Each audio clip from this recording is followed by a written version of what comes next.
Good morning, students. Today we are going to take part C of chapter 2, where we will be dealing with partnership, which is the third form of business organization. We had taken up earlier sole proprietorship and joint in the family business. As you could see here, in partnership, two people putting their efforts together. On this basis only we are going to concept.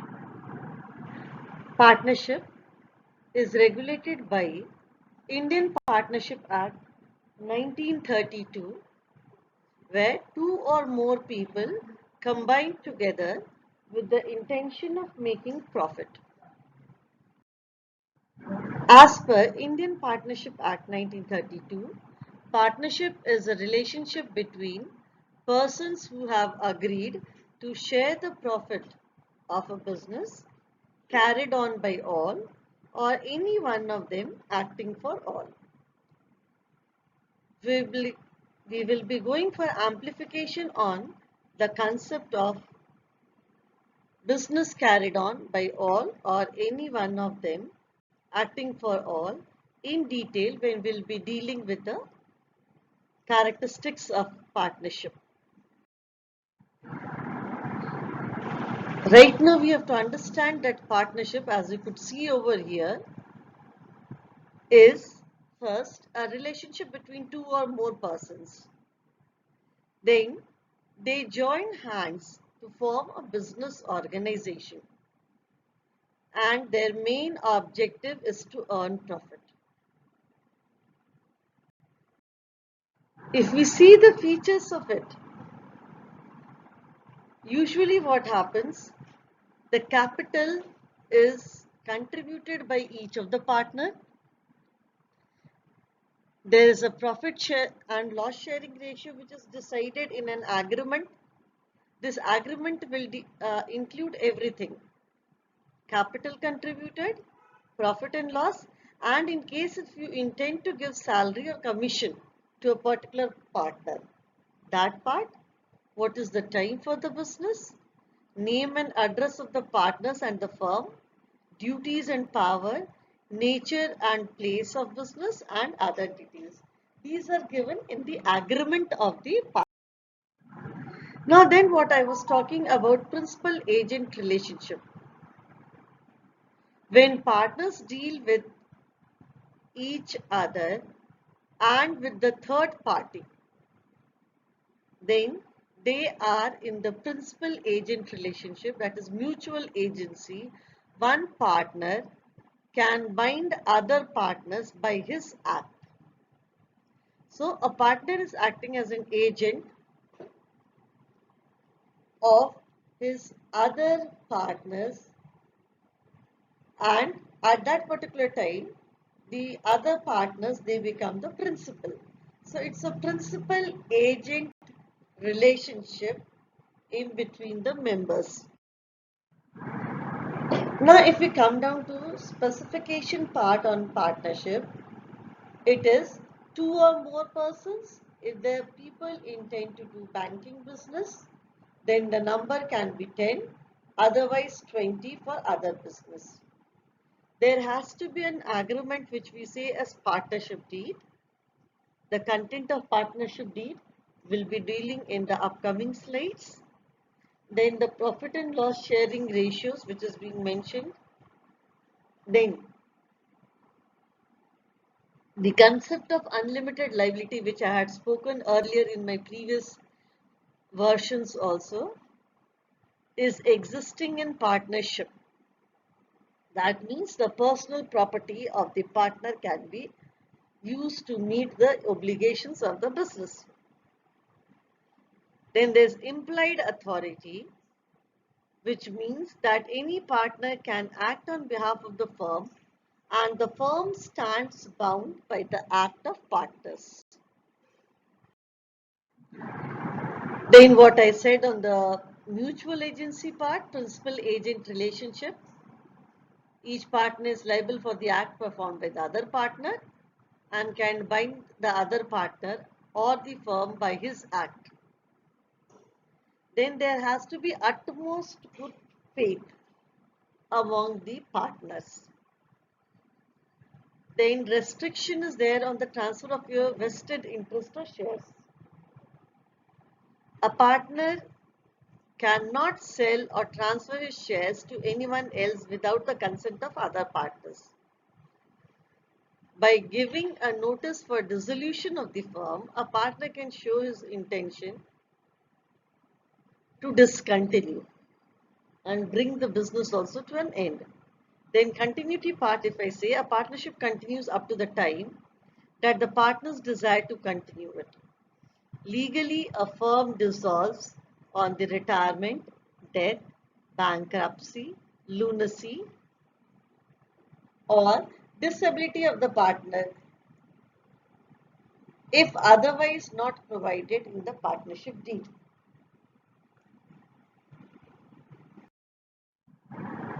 Now what happens? There is a provision for registration. There is a provision for registration, but it is not mandatory. It is not compulsory. It is not compulsory, but seeing the benefit of registration, most of the firms, they go for registration. Now let us see what could be the consequence for non-registration of the partnership firm. Here, the first thing is a partner cannot file a suit in any court against the firm or other partners for the enforcement of any right arising from the contract or the right conferred by the Partnership Act because you're not registered. Then, a right arising from a contract cannot be enforced in any court by or on behalf of the firm also against any third party. And further, the firm or any other partner of its cannot claim to set off mutual adjustment of debts owned by the disputant parties to one another or other proceeding in a dispute with the third party. So the three we have taken. First, the benefit of the partners, whether it is incoming partner, outgoing partner or existing. That if at all there is a dispute and your firm is registered, your vested interest is safeguarded. Then about the third party, that you know that the firm is registered, so in case of any dispute, you can move to the court. And for the firm, that whether there is any controversy with the third party or with the partner, you always have a plea to move to the court. So all the three parties, partners, firm, and the third party in the form of customers, they all get benefit once the partnership firm is registered. So it is always suggested, or we can say it is necessary, and this is what comes in the form of question, that partnership firm should go for registration. It is necessary, seeing the benefit, but it is not compulsory, it is not mandatory. Now, while you are drafting a partnership deed, what are the contents that we actually look for? First, the name of the firm, then the nature of business that you are doing. It should be a legal business, lawful business. The name of the partners, place of the business, amount of capital to be contributed by each partner, profit sharing ratio between the partners, loan and advances from the partners and the rate of the interest to be given thereon, drawings allowed to the partners and the rate of interest thereon, amount of salary and commission if payable to the partners, duties, powers and obligations of the partners, maintenance of accounts and arrangement for their audit.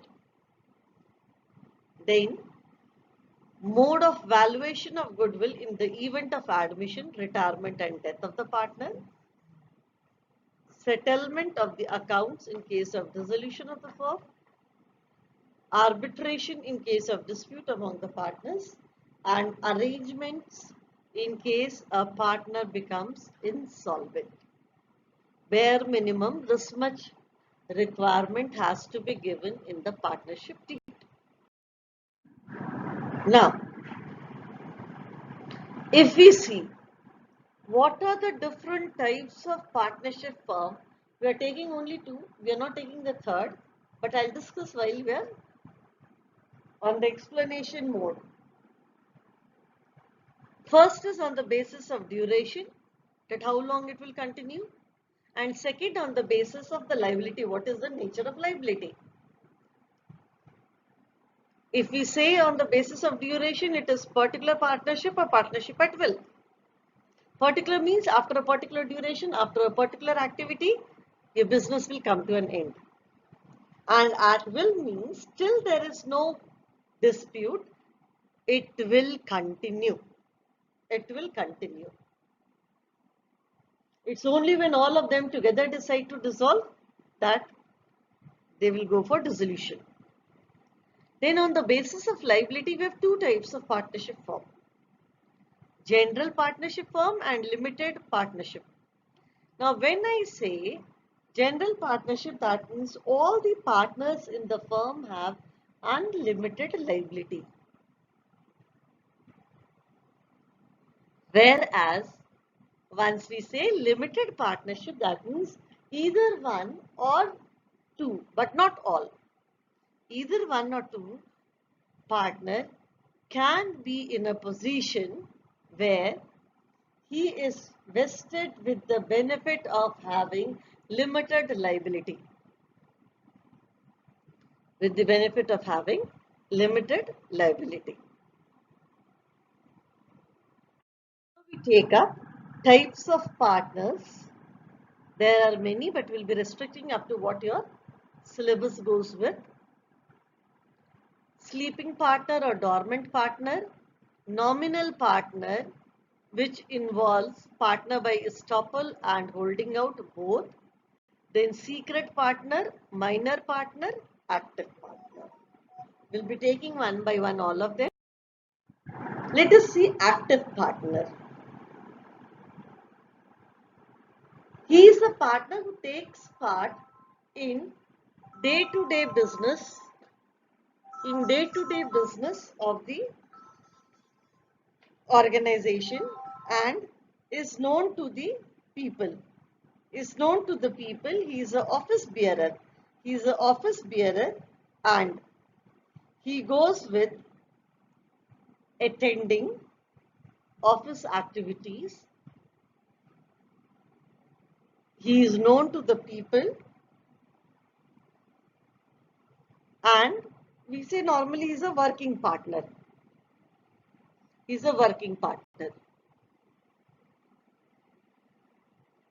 Then next is your dormant partner. As you could see, the person is not active, or sleeping partner we say, is one who does not take part in the activities of the partnership firm, but contributes capital and has a share in the firm. He is having unlimited liability. The secret partner, as you could find, question mark. And the color combination also speaks out much about it. The secret partner is one whose entity is not disclosed to the public, but they, like other partners, do contribute capital and share profit. They take part in the management also. Now, beyond the routine explanation, a question comes, why would you keep these type of partners, secret partners? So there are two basic conditions.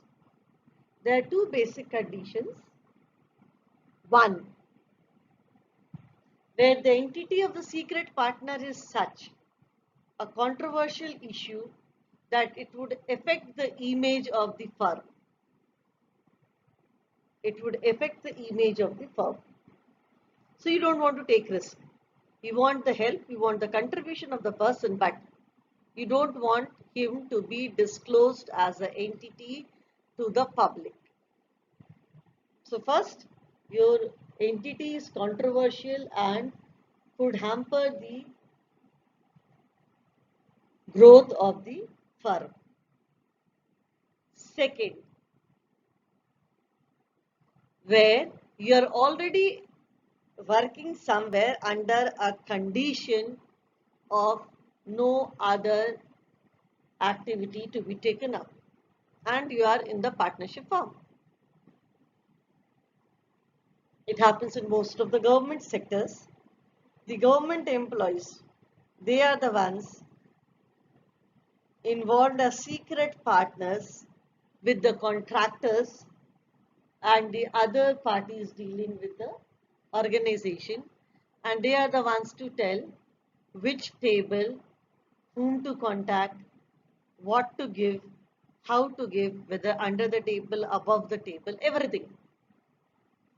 So if you are disclosing the entity of that partner, his job is no more there, and then there's no use of keeping that partner.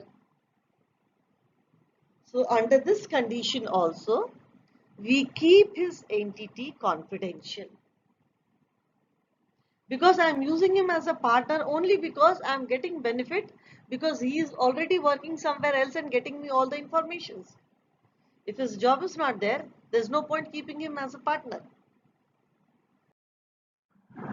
Now, this part comes in most of the cases as a case study, minor as a partner. Now, you had seen that in joint in the family also we said minor can be a member. Here also we say minor can be a partner by law. There is no restriction as such. Although he may become partner, but with the consent of all the existing partners, and he is admitted only to the profit of the firm, not the losses. He is not personally liable for obligations of the firm, but minor as a partner has the right to inspect your books of accounts. And the day he attains the age of majority, that means 18 plus, he has completed 18.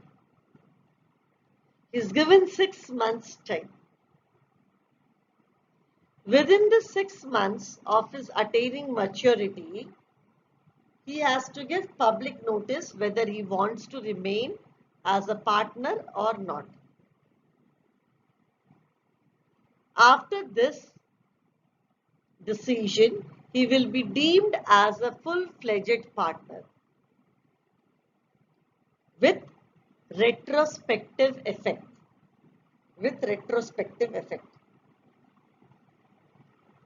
Now the question comes, what if he is not saying anything? Silence. If there is no communication from the minor, it is assumed that he wants to continue as a partner. He wants to continue as a partner. Now next I put star mark because here some of the reference book have gone for unnecessarily splitting it out. Nominal means he is not a real partner. For name, he is giving his name. So that is why one more concept we say partners with a provision of giving their name only. But here normally we take up two. Partner by holding out, partner by stopper. None of them are actually partner. None of them are actually a partner. Get the difference in the two.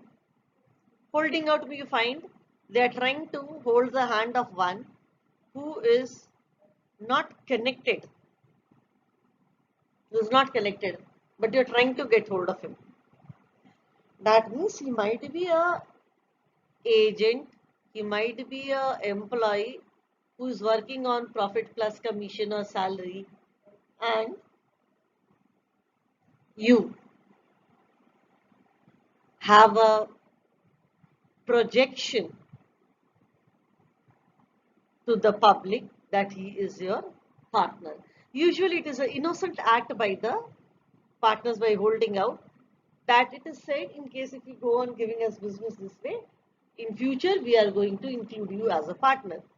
So out of innocent act and increasing the business, he often on speaks to the public that I am a partner. If you trust me, you can deal with this organization.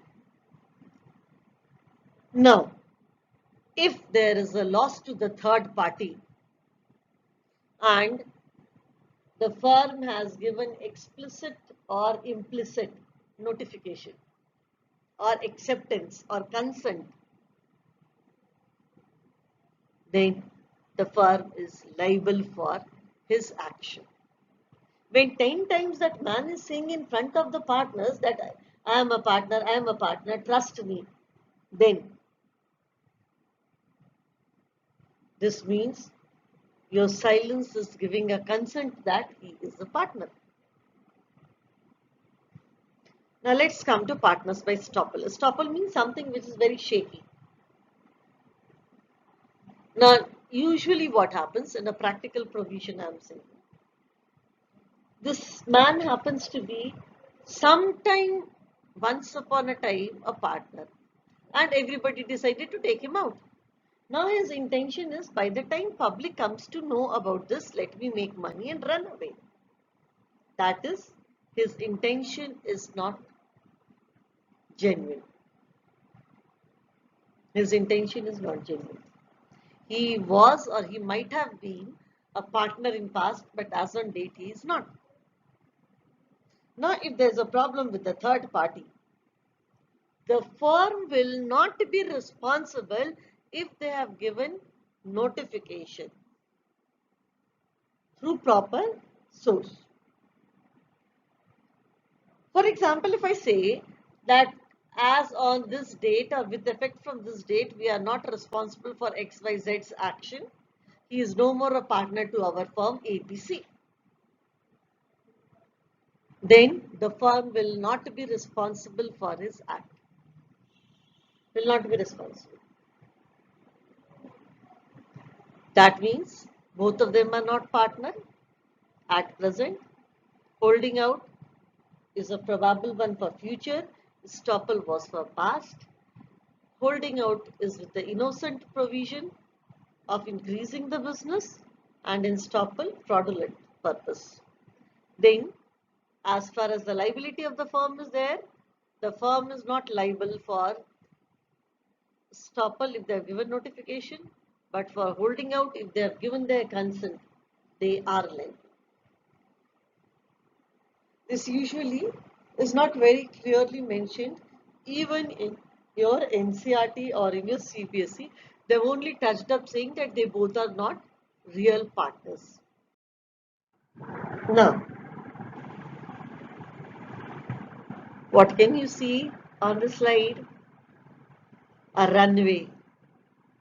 A runway which is a step towards more stability. A step towards more stability.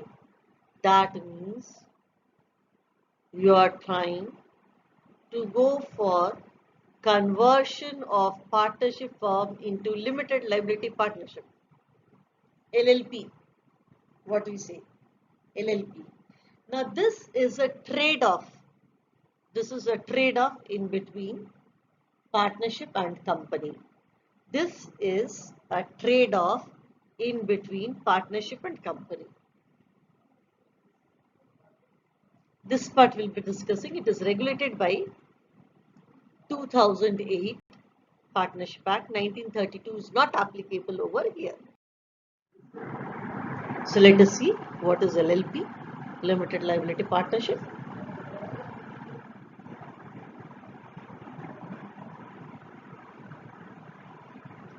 It has a separate legal entity, that is perpetual succession. We'll be dealing this perpetual succession in company also, that members may come and go, but the company continues forever. It's a common phrase we use. So LLP has a separate legal entity. Then there is an agreement between this LLP and the partners. The rights and duties of the partners are mentioned, and if there is no agreement, then it is as per LLP Act 2008. In case of loss, the asset of LLP are used to pay the liability. The liability of the partners are limited to their contribution. And the most important part, the LLP should have at least 2 partners and also have 2 designated partners. At least one of the designated partner should be a resident of India. Okay? Now we come down to what exactly is this designated partner.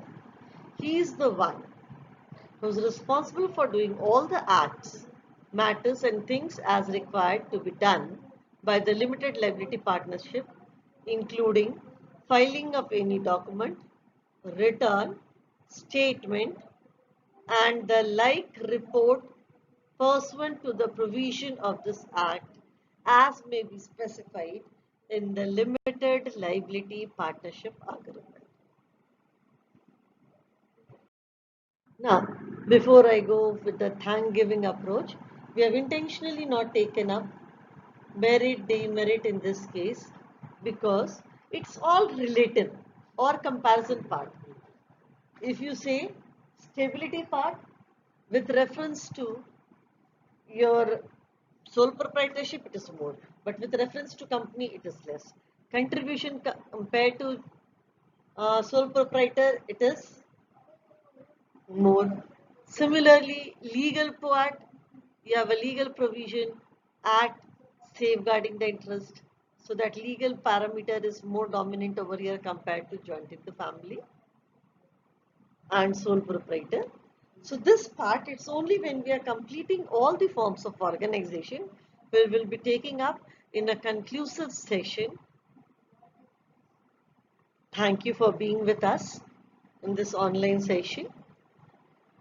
All your queries, if any, on this is most welcome. You can contact me personally. Thank you.